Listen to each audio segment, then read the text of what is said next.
tout retard Cheikh Bara maa ngi lay ndigal li laa yor ni ndigal li da koy juróomi page yi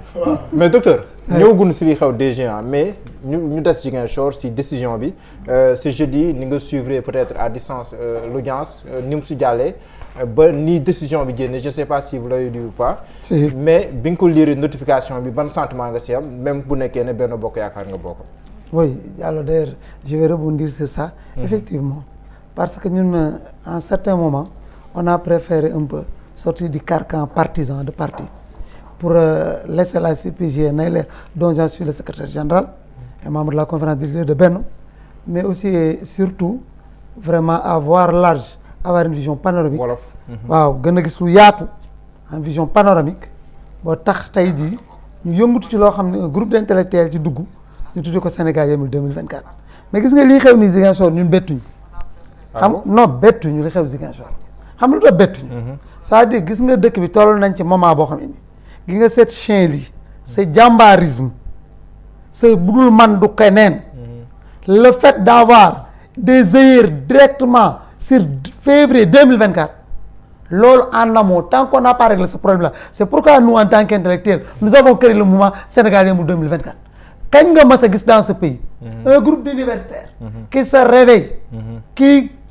écrivent effectivement ces universitaires là effectivement un article dirigé ou bien contingenté alors que la plupart de ces intellectuels là certains ont fui ces cieux moins cléments pour aller en Europe aux États-Unis au Canada monnayer leur talent laissant le peuple dans la dèche dans une situation chaotique.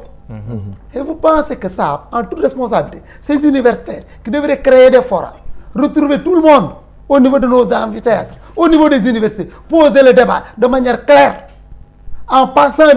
d'une sorte de situation dialectique et à partir des conclusions, au moins avoir des positions tout à fait neutres. Le mérite de l'universitaire, c'est pas d'avoir une chapelle. Le mérite de l'universitaire, c'est pas avoir un parti pris apparent, ce n'est pas aussi créer des pots de banane ou bien d'avoir un débat téléguidé. Là, c'est un élément, c'est pourquoi. wolof mais Ziguinchor wolof. waaw looloo tax Ziguinchor béttu lu ko war a laal. waa tam bu fekkee da nga toog. nga ni man damay jóge ci précision la kenn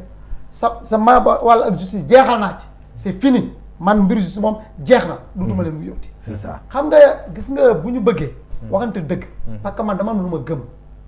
man xam-xam moo may dundal mais ay conviction moo may dundal. En 2012 quand le président Macky Sall accédait au trône vous m'avez bien suivi à Walf j'étais le seul opposant quand Walf avait des difficultés à inviter quelqu'un sur des plateaux tous ces gens-là rasaient les murs personne n'osait venir parce que c'était le moment des audits c'était la chasse à la sorcière c'est ce qui avait des dossiers nébuleux ou autre chose n'osait pas sortir et je faisais face et j'étais contre le régime de président Macky Sall. Moi je me dis une chose ce qui m'importe et ce qui importe le pays c'est comment faire pour régler le problème de et pour le naa xam nga commentaire xam nga ñu ngi si non voilà mais commentaire li xam Ziguinchor pour le régler non parce que le juge là ne s'est pas réveillé du tic au tac pour donner effectivement cette ordonnance là mais si en amont on avait dit personnellement que quel qu'en soit c'est vrai il y a beaucoup de choses qu'on peut dire de la justice que quel qu'en soit les décisions de justice qui sortiront nous allons nous en conformer on pourrait comprendre mais pourtant l'État a joué le jeu parce que l'agent judiciaire de l'État qui avait décidé même de récuser le juge à un certain moment il a battu en retraite qu'est-ce qui l'a motivé au moins c'est un acte à saluer deuxième chose à saluer waaw lu ñu war a gëm lu ñu war a tiir Sénégal dañoo demoon ba koo ñun la justice bi sànnil ma ko fële amul juge amul magistrat ku ñu wax ñun la c'est des juges guddi yo gëmuñu dara dañ leen kii pourtant Ziguinchor le juge Sébastien Faye a pris son courage à deux mains li ñu xaar ci juge atte ci dëkk ak yoon mu génne ni lii mooy problème bi kon donc moom li mu gis Sonko mi ne woon ci liste yi ñu génne ko ci moom bi mu jëlee décision gis nañ effectivement war na dugaat ci biir liste yi mais loolu bu amee moi je me dis que gis nga ci yoon lañ nekk dëkk yoon lañ nekk dafa am keroog wax naa ko koor gi bi nga ma fi invité ma ne la lan moo waral tey jii ñu dégg cour d'appel lu waral cassation lu waral rabat d'arrêt pour vous dire que dafa am arsenal judiciaire boo xam ne nga bu ñu ko toppee quel qu'en soit les pirogues et les volte-face su fekkoon sax état bi ak caay leen bëgg a lal gars yi am nañ suffisamment d'avocats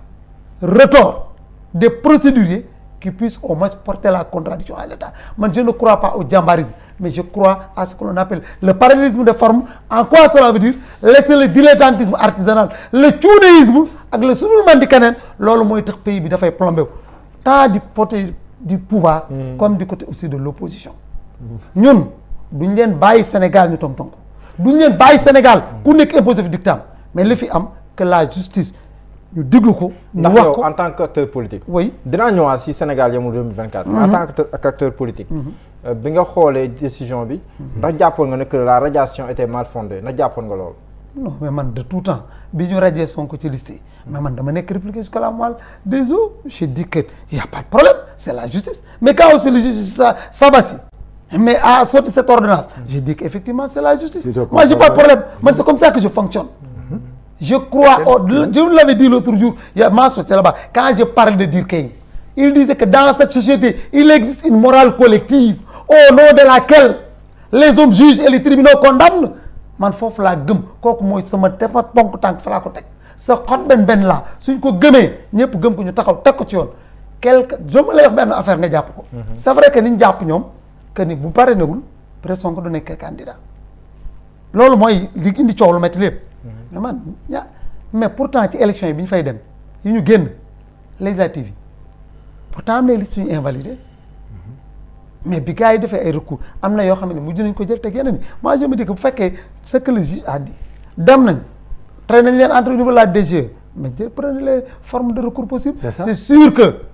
Sénégal dëgg rek moo fi dox man loolu laa gëm la justice. d'accord jërëjëf sëñ Mansour. waaw laataa ni ñëw si mbirum DGE. mais la décision ordonnance bi ñàkkul